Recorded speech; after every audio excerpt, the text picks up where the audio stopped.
Okay, section 4.7, we're going to use isosceles and equilateral triangles. So real quick, let's go over the vocabulary. Suppose we have an isosceles triangle here. Now, the two congruent sides are called the legs. Okay.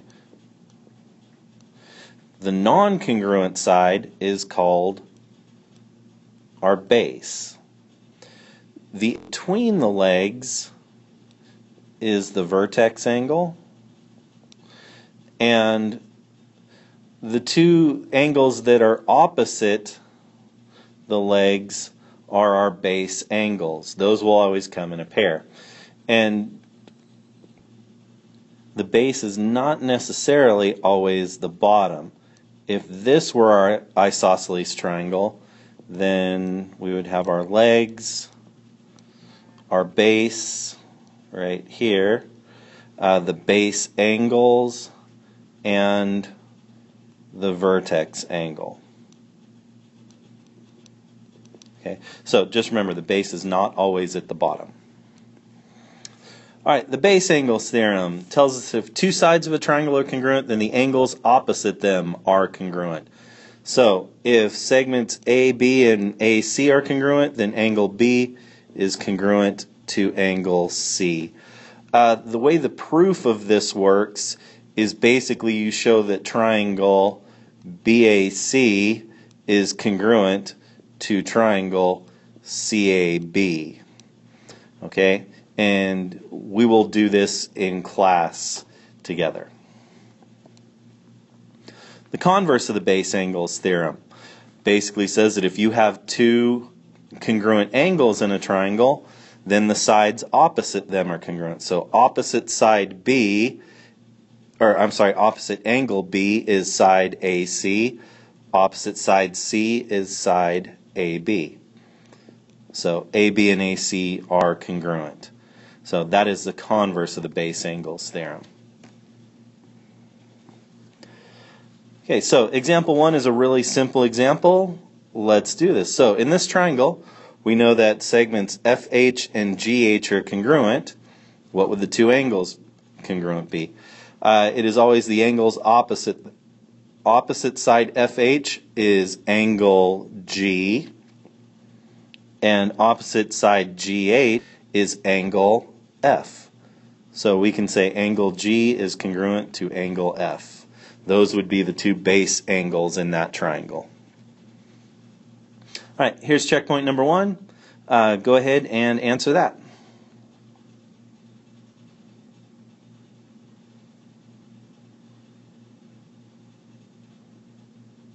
Alright, hopefully you said that angle H is congruent to angle J. What we're looking at here is the whole triangle all together, and we are saying that side FH is congruent to side FJ, so that's our isosceles triangle. So the two base angles again are H and J. Alright, a corollary to this. If we look at an equilateral triangle, okay, any of the two sides could be congruent, so any of the two sides angles could be considered base angles. So if a triangle is equilateral, it is also equiangular. Now for the converse of the base angles theorem, again we could consider any two angles to be base angles, so we could consider any two sides to be congruent. Put these together and we can state this as an if and only if statement. So a triangle is equilateral if and only if it is equiangular. So let's look at example 2. Now this diagram shows that triangle RST, they've got all the sides marked congruent, so it is equilateral. Therefore, by the corollary, we know that triangle RST is equiangular. So the measures of R, S, and T are all the same. We know that the three angles have to add up to 180, and since they are all equal, we can substitute. So 3 times the measure of angle R would be 180. Divide by 3 and we get angle R is 60. So RS and T are all 60 degrees. Now before we go on, wouldn't the second half of this be the same for any equilateral triangle? So we can just memorize that fact that whenever you have an equilateral triangle or an equiangular triangle, all angles will be 60 degrees. Oh, and that is a degree symbol up there, not a 6. So, equilateral triangle, the angles are all 60 degrees.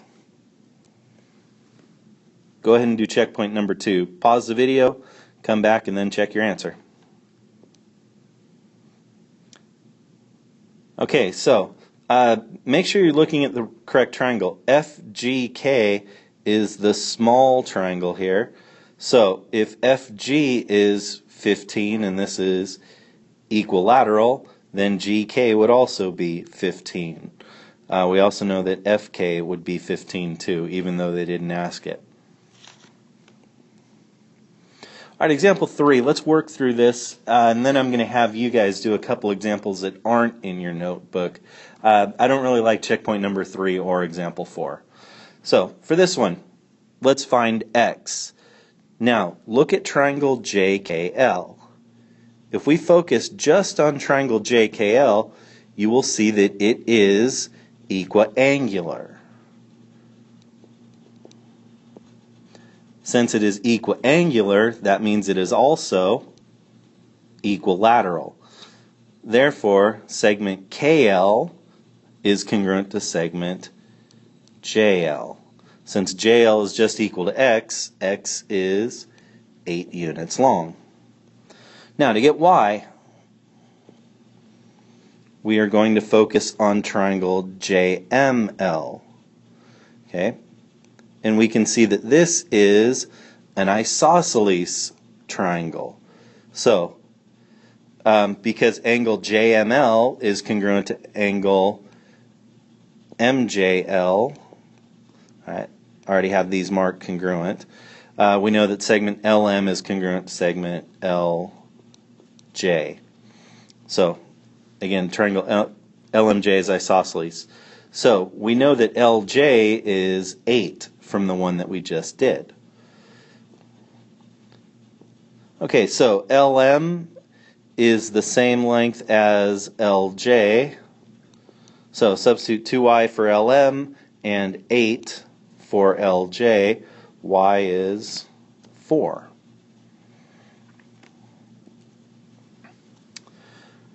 Okay, on this one, I want you to try this one on your own. Again, this is not in your notebook. This one I'll give you a hint on. Where you want to start is right here, the angle that is a linear pair with 150 degrees, and then start looking at whatever kinds of triangles you have there. Okay, so go ahead and do this one, and pause the video, finish it, and then we'll check our answers. Okay, so I told you to start with the angle that is a linear pair with the 150. So that is 30 degrees. There's a couple ways we could go from here. I think the quickest way to do it is look at this triangle here. This is a right triangle. We have a 30-degree angle, so the other angle in that would be a 60-degree angle. Now, focus on this triangle here, and you'll see that is marked as isosceles.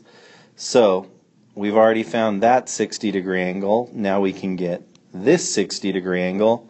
Two 60-degree angles means the third one is also 60 degrees. So, now to get x, we just substitute that 60 degrees in for the measure of angle 2. So 60 equals 7x plus 11. Subtract, and we get 49 equals 7x. X is 7. Okay, so one more problem. This one I'm not going to give you any hint. Oh, I'm sorry, I told you there was multiple ways to find those angles, or to find angle 2. Let me really quickly show you another way you could have done this. Okay, we still start with finding that 30-degree angle, but then we look at this isosceles triangle, and we know that this is going to be congruent to the first 30-degree angles with the base angles theorem. From there, now we've got angle 2 as an exterior angle. Using the exterior angle theorem, it equals the sum of the remote interior angles. So angle 2 would be 30 plus 30. And there's a few other ways you could have done it. There's 2. So now one more for you guys to do. Again, no hints on this one. If you get stuck, just start by finding any angles you can. So pause the video, figure out what angle 2 is, and then solve for x. Okay, so did everybody get x equals negative 10? Here's how we get that. So starting with the 58 degrees, we know that this angle is also going to be 58 degrees because vertical angles are always congruent. Those are our base angles, so 58 degrees. And if we use the triangle sum theorem, 58 plus 64 adds up to 180. I have another pair of vertical angles, so 64 degrees. That would be 64 degrees also. Base angles in our triangles, this one is also 64 degrees. So all three of those angles would be 64. You could find angle 2 right away now. Notice angle 2 is an exterior angle. Okay, so an exterior angle here, and 64 and 64 are the remote interior angles. I think most of you probably went straight from, after finding the two 64-degree angles here, to finding the third angle in there is 52 degrees. Angle 2 makes a linear pair with that, so angle 2 is going to be the supplement of 52, or 128.